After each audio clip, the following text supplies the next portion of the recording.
Psychological abusers. What is psychological abuse? A. A loss of personal control that inadvertently harms others. Neglectful behavior. B. An intentional, premeditated act of deliberate harm to the mental health of others. C. A conspiracy to destroy someone's sanity, mental health, and clarity of mind that they can then be falsely blamed for the internal fear or guilt of the abuser. D. Narcissistic abusers excuse their inappropriate behavior by humiliating or gaslighting kind and naive, honest people who don't deserve it. E. Through fabrication and exaggeration, a psychological abuser will chastise, berate, criticize, defame, slander, wedge friendships of healthy people and their natural, often healthy views and habits. The kind and naive person is more often than not simply confused by this sudden aggression and will often not realize the very real damage being done to their self-esteem, rationality, and on a long enough timeline, even their very perception. Bad strategy.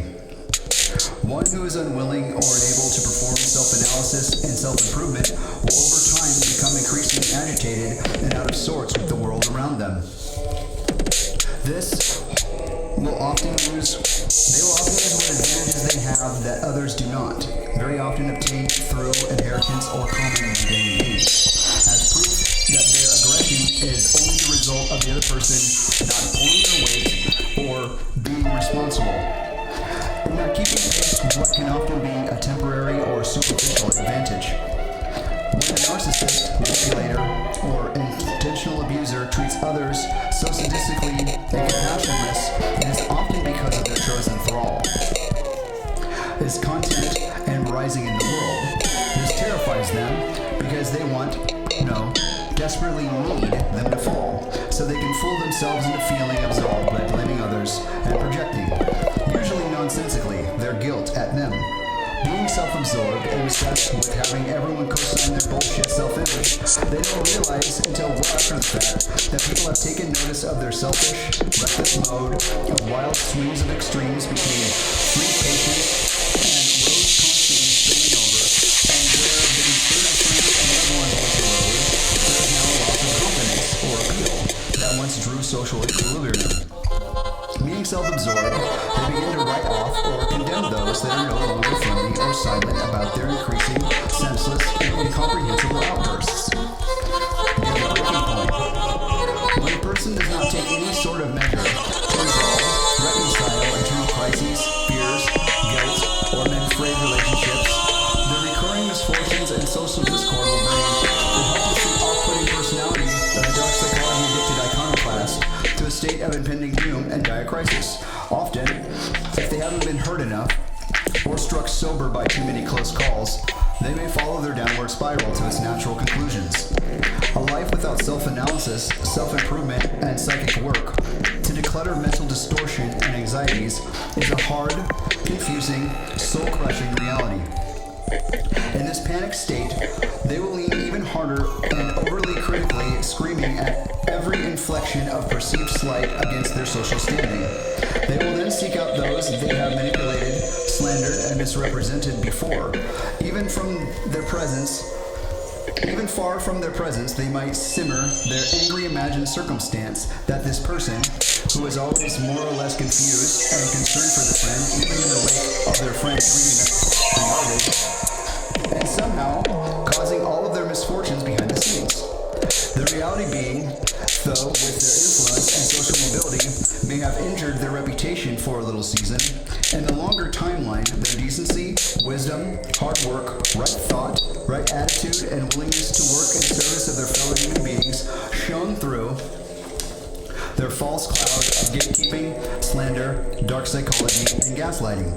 And the fact that this person remains a gentleman and selfless even in the face of real and insidious threats to their sanity, mental well-being, and freedom to pursue goals and dreams unhindered and resented without sensible cause, made them, in the eyes of not just their community, but even far beyond, into a timeless underdog hero with an enduring legacy.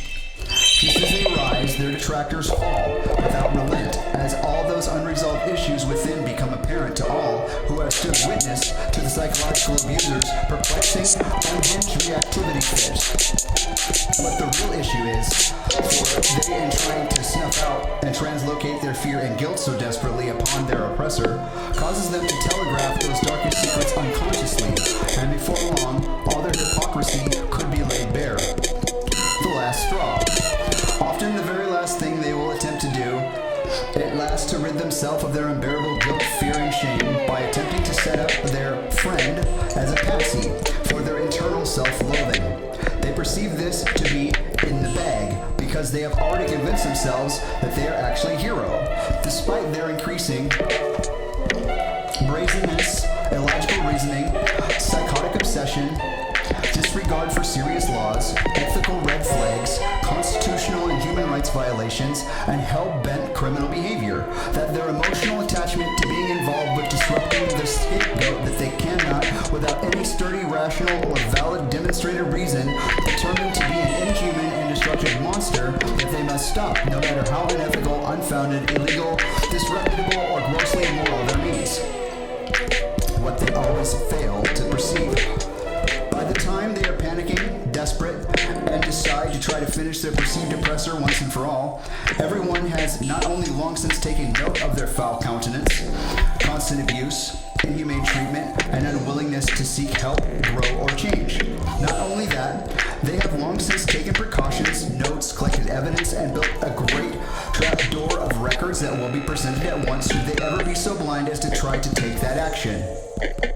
They will not even be allowed to file their outrageously false, out of touch, and hallucinatory nonsense, as, believe it or not, most civil servants are actually thoughtful, perceptive, caring, and well-trained to protect victims from needless further abuse. For the abuser may violently exclaim how unjust it is that they don't get to force their victims to take another undeserved screaming, slanderous, uncalled for attack in front of everyone just to appease the delusions of the abuser.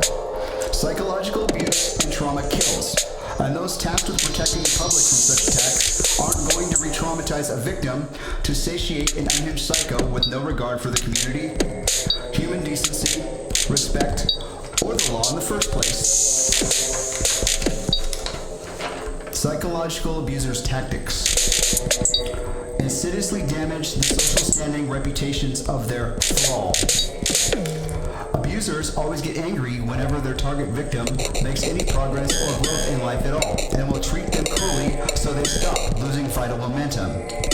When a person has trauma from being abused constantly for simply having an okay day or a brief moment of optimism, the abuser will often lash out at them, perceiving their contentment as a personal attack.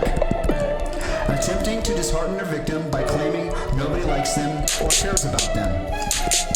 Trauma can render some people to feel hopeless or afraid of constant dislocation and disclusion and mistreatment. This can take a lot of therapy and safer, less hostile environments for extended periods to heal and become self-sufficient again. Those who have been critically abused may need outside help to recover and rebuild themselves from trauma.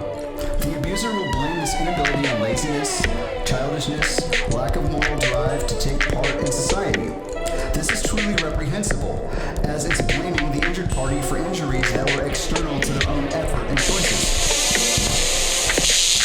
Psychological abuse is not okay, even more so when it is done intentionally. And it's not a small or laughable thing that only affects babies. It does not make you a wuss, a tattletale, or a conspiracy theorist, or crazy if you are affected by it. It can be very insidious and can cause long-lasting, deep, critical damage to your mental health, well-being, and your ability to function and successfully navigate the world and survive. Abusers often torture and threaten victims even for getting private and anonymous help. And in the worst cases, it can lead to total isolation and even suicide. Don't be afraid to seek therapy, or even just a trusted friend to confide in, or failing that, write everything down and burn it. Self-care is vital to recovering from such a situation, so it is exercise, sunlight, and fresh air. It is not your job to help your abuser. Get free and clear and heal.